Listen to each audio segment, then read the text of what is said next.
That's Nick. And that's Joseph. And today we're here to talk about Bliss, the third film directed by Mike Cahill, which premiered on Amazon Prime February 5th, 2021. What are Mike's other two movies? Mike was previously kind of a Sundance darling. His debut, Another Earth, in 2011, which is a film I'll likely reference later in this review, which I kind of liked, and 2014's I, Origins. Okay, the basic story of this movie. Mm-hmm. Salma Hayek plays a character named Isabel. Mm-hmm. Isabel, Dr. Isabel Clemens, we find her in like a world where like everything's perfect. But she explains that the reality she lives in wasn't always like that. That at a point, like because of pollution and just war, whatever, life had become terrible, but through like science and the generosity of like the richest man who did like asteroid mining, everyone has a really nice existence. However, because everything's so perfect, she believes people need to see terrible things and have that contrast to really appreciate their bliss. Mm-hmm. So she creates something called the brain box, mm-hmm. which is intended to transport people to that terrible alternate reality, simulation. So her subject is a man named Greg Wittle, who in her reality is Dr. Greg Wittle, who's played by Owen Wilson. Mm-hmm. So we find him at the start of the film in the simulation. So he works like in an IT company called Technical Difficulties, which I thought was funny. He's not performing well at his job because he's always sort of he's gonna fog, daydreaming, and like in a perpetual fog. We find out that he's recently divorced, mm-hmm. and spends all his time ostensibly doodling the picture. Portrait of his dream house with a very specific hotel by it. And a woman. Who looks like Salma Hayek. He is called into his boss's office to be fired. Mm-hmm. And accidentally like pushes his boss, who mm-hmm. then like hits the back of his head and dies. Mm-hmm. So instead of calling 911, Greg like runs out of the building and into the bar across the street. Well, he arranges his body against the window at the drapes, like hooking his arms up, which I thought was kind of interesting. While Greg is at the bar, he meets Isabel. And Isabel immediately explains that what you see is not reality. It's fake. The only real things here are you and I. Mm-hmm. And of course, he's skeptical. But she proves to him enough to continue forward by saying that I'll take care of your dead boss problem. So she basically, like you mentioned, the boss is hanging like on his window. So she makes it so that the window opens and the boss falls out so that it looks like suicide. Mm-hmm. And then in a very timely fashion, we see that the news is reporting that case is closed, this person committed suicide, so Greg is off the hook. So now he feels free to explore. And we spend some time with Greg and Isabel, like she's kind of showing him like her powers, like they have the power to move things, and she convinces him enough until he... And there's this whole thing about the pills is introduced there as well. Yeah, they're consuming like yellow pills to give them these powers. Mm-hmm. And Greg seems to be happy until he's visited by his daughter, who up until that point has been attempting to reach him. Mm-hmm. That upsets him enough that he tells Isabel, like, you either need to prove to me that this is real or I'm done. So she says, all right, we have to take these blue pills and then we can go back to Bliss. They do. And while they're in Bliss, of course, he is so happy because it's just like he imagined in his doodles, but he doesn't remember anything. Isabel, Dr. Clemens, explains her research and he convinces her to present it. Mm-hmm. Because she's saying, I'm not ready yet, we have to go back to your simulation. And he doesn't want to go back, mm-hmm. so he tells her, like, make this shit work. So she presents her findings, mm-hmm. and from there everything starts to crumble. Yeah, like immediately after... Like immediately their reality and bliss starts to crumble. So she says we have to go back to your simulation for some reason to make things right and to also get the blue pills. They have to go back for the blue pills because they have to have 10 blue pills to get back to Bliss a piece, and neither of them took enough. So that's the mechanism that... Right. She believed when she first took Greg to Bliss, they didn't have the 10 pills each. So she thinks maybe because they didn't take a large enough dose, that these two worlds are merging. Colliding, whatever. So if they go back and take the full 10, everything will be fine. So they go back, and in the process of Isabel trying to find pills, she ends up killing a number of people. So now she also is homeless in the simulation, so she lives in like an encampment. So they take refuge at the encampment, and like law enforcement surrounds them, and they only procured 10 pills. So only one of them can go back. Mm-hmm. Initially, Greg says, it has to be me, I can't stay here. But then his daughter shows up and starts screaming for him. And then he says, you know what, I'm happy here. So Isabel, you go. So she goes, he stays, and he's able to escape, walks into a rehab center. And the final scene before the credits is he's in the rehab center about to tell his story, and he says, this woman in the picture believes she's my daughter, and I believe her. Mm-hmm. But during the credits... Did you turn it off already by then? Yeah. So tell us what happened at the credits. She's sitting, his daughter Emily is sitting on a bench, and he arrives a little less looking less shambolic than I think he used to, with flowers he picked from the side of the road. He said, I'm sorry I'm late, I stopped to pick these flowers. And she says, you're not late, you're here. The end. Okay, so I think this story is about someone who's suffering from severe mental illness, like schizophrenia, experiencing delusions, and yes. The narrative we saw was just sort of their inner thoughts. Their inner struggle. Between these. Yes, but yes, I think that very much is the interpretation you are kind of forced into with this film, but it's also playing with the idea of simulation theory. And I find it fascinating that this is released the same day as Rodney Asher's Glitch in the Matrix, which is all about that, which I tried valiantly to get you to see, but you've never seen the actual film The Matrix, was your rationale for not. But I think there are a lot of interest, if you happen to watch Bliss and Glitch in the Matrix in the same weekend, I think these are two films that have an interesting dance with one another, considering. Do you want to go down your notes? Why don't you start? Greg was frustrating. I don't dislike Owen Wilson, but just because when we first meet him, which is right away, he's just pathetic. The character is just pitiful. It's just uncomfortable to watch, but not in a way that I felt was challenging. It's just like, ugh. Yeah. You jump out the window. I don't have any feelings whatsoever about Owen Wilson. I do think that the casting in this film kind of forces us to expect something else, which once you get over, I think is okay. I think there's no chemistry between him and Salma Hayek, which I could have gone for a little more connection between those two people in either world they're in. Because he's supposed to look very down and out in the opening sequences, and I wrote down he looks like Dennis Hopper to me. Well, and whatever. His appearance doesn't matter so much as I just think his acting was it was grating initially. So Salma Hayek in the simulation is homeless. So her little homeless encampment at night, she has all these lights, and I thought it looked like it could be a restaurant at Echo Park. Yeah, I agree. It's like a nice restaurant. Mm-hmm. There's a scene when, at the point where Greg starts to kind of believe Isabel, they go to a skating rink. And at that point, he's already learned, he has powers because he took the yellow pills. I thought that scene was kind of funny because they go around the skating rink making everyone fall, mm-hmm. including, some elderly people, which was funny. So I did like that component of it. So I also don't think that Isabel and Greg have good chemistry. Mm-hmm. I didn't get the sense that they were... Because I don't think it's made clear that they were married, or we're supposed to think they're married at any point. I don't know that I even thought they were in love. She just says, you're my soulmate. Mm-hmm. But she just seems crazy. So, yeah, their chemistry was off in combination with, I think Salma Hayek's acting generally, from what I know her from, is more on the comedic side because she's kind of a sassy lady with an accent. Yeah, but you also have not seen Frida or Beatrice at Dinner.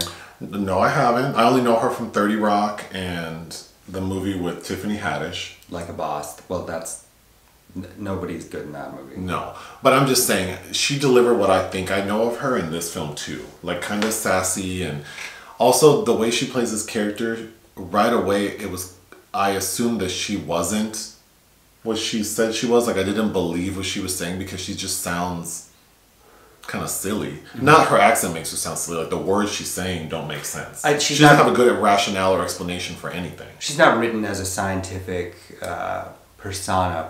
There are several moments in this film where I'm like, I was ready to write it off, like this is completely falling apart, but the mechanism of the film itself as being somebody who's mentally ill kind of really lets all of those considerations off the hook. Yes, well, yeah. I mean, once we realize that it's in his mind and it's this sort of inner imbalance of his, but I don't think we were supposed to think that as we're watching it. Like, we're supposed to maybe question, like, what's happening, and I just couldn't, because also she looks crazy as hell. They give her, like, these two dreaded pigtails that look insane.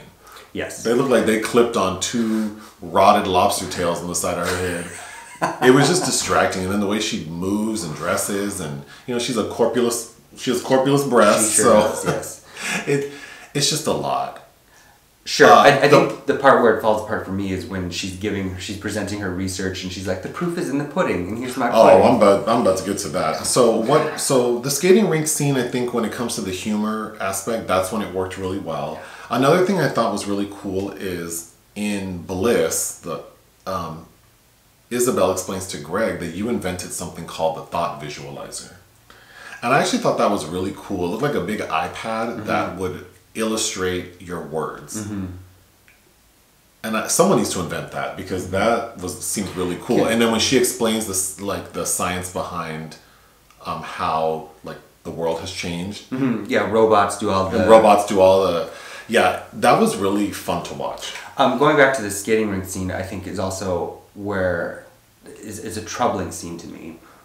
And I think if you'd watched A Glitch in the Matrix, there's a man that talks about murdering his parents because he believed he was living in a simulation. And a lot of Rodney Asher's documentaries talking about the danger of solipsism. And in that film, that documentary has some interesting points about how eroticism it quells kind of the dangerousness of solipsism. But that is the problem with simulation theory, is believing that you are the only person in this universe. So there are no consequences to the terrible things you can do. Yeah. Sorry. I mean, that's an interesting thought that this film doesn't really delve into. No, and again, I think maybe you could argue that Bliss isn't sophisticated enough to do it. But then again, this is about when we finally get to the end, this is about one man's perceptions. Yeah. One thing that frustrated me about the thought visualizer is Isabel tells Greg, oh my gosh, the best part about this is tell it I'm in a pickle. You have to say it's in a pickle. I'm in a pickle. And then Greg says, I'm in a pickle. And then she starts laughing at what's on the screen, but we don't see it. Then Bill Nye is in the movie playing Dr. Nye, so himself maybe.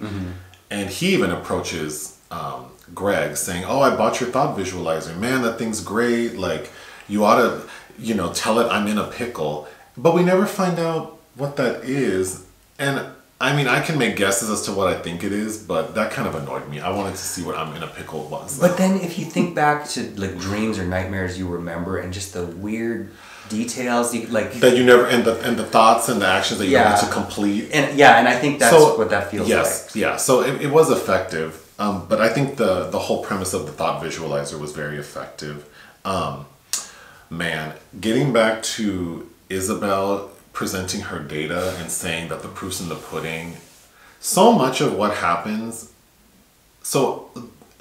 because of Isabel, I never believed that they were in a simulation or that there really was a place called Bliss because of her dialogue and her acting, the character. But then to prove to this scientific community that her brain box works, she says, well, what we do is we ask the subject 3 questions before they go and after they return. So then she asks these 3 questions, but then she'll so she asks Greg the question, like, how do you feel? He answers, then behind him she plays his response from before. And then he realizes like, oh, because he has no memory of anything. So I just felt like that process of how she presented it just felt so... And at this point in the movie, I'm already convinced that this is not real. But I just really wanted the Isabel character to be played by someone and written as someone who could be a scientist and is speaking and convincing the audience that this is something that could be real. Sure. But the Isabel we get just seems crazy. I agree, more ambiguity to keep us off balance because yeah, it's just like I'm waiting for the explanation because there's no way. Like even when you see the brain box, my immediate thought is like, whose brains are those? Are those real brains? Is anybody asking about what happens when they start to rot in the water, or like what's like? Yeah, there are things that to me this is kind of a pretty decent philosophical sci-fi film. Sure. My final note was there are two occasions where Isabel and Greg have to count their pills, and maybe because I worked in a pharmacy for years, like it's so easy to just count like 20 things on the table. And they have such a hard time counting. She's like, oh, we need 20 pills. And clearly you don't have 20. And then again, when they only have 10, they're counting them like, well, double count it. Like, you don't have 20. So I think that those crystals, they're not pills, they're crystals, I think represented maybe like the psych meds Greg takes. Sure. But yeah, this movie didn't really do it for me because it's not like scientifically sound enough, even though I wouldn't understand any of the science anyway. It didn't convince me that any of this could be real. It's also not a love story because of the two leads not having much chemistry.